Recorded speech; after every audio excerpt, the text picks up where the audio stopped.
আসসালামু আলাইকুম সবাইকে। আমরা তো সবাই খেয়েছি beef biryani, mutton biryani, chicken biryani খেয়েছি, কিন্তু ডিম বিরিয়ানি কি কেউ খেয়েছি? আম্মু ডিম বিরিয়ানি খেতে চেয়েছিল, তাই হচ্ছে ডিম বিরিয়ানি বানানো। তো এখানে হচ্ছে আলু ডুম করে কেটে নিয়েছি আর ডিম সিদ্ধ করে নিয়েছি। আর তেলের মধ্যে লবণ হলুদ দিয়ে তারপর হচ্ছে আলুটাকে ভালোভাবে ভেজে নিতে হবে।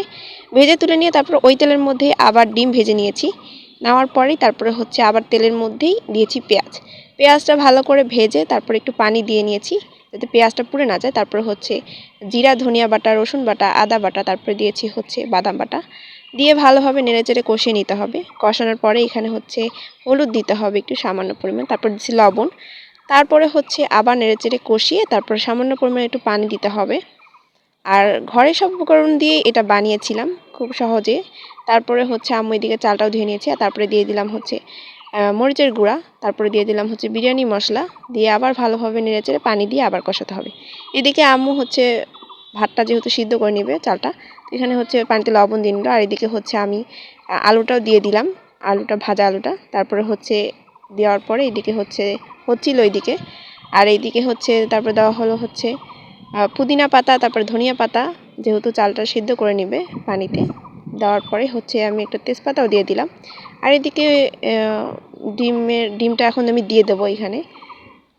এই তো ডিমটা দেওয়ার পরেই এখন নেড়েচেড়ে এখন আমি চুলাটা অফ করে দিই। এদিকে দেখুন কত সুন্দর ইয়াম্মি হয়েছে কালারটা।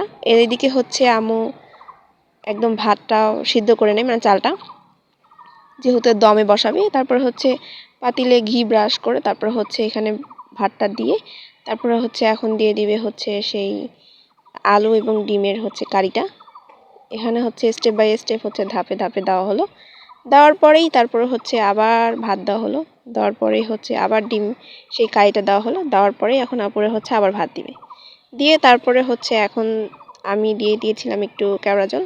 তারপরে হচ্ছে একটু হচ্ছে আবার বিরিয়ানি মশলা দেওয়া হয়।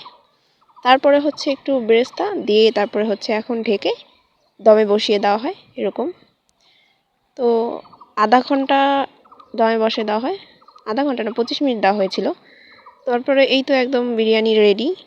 আর মাশাল্লাহ বিরিয়ানির গন্ধটা অনেক সুন্দর আসতেছিল, আর খাইতে মাশাল্লাহ অনেক মজা হয়েছিল। আপনারা ট্রাই করতে পারেন ডিম বিরিয়ানি।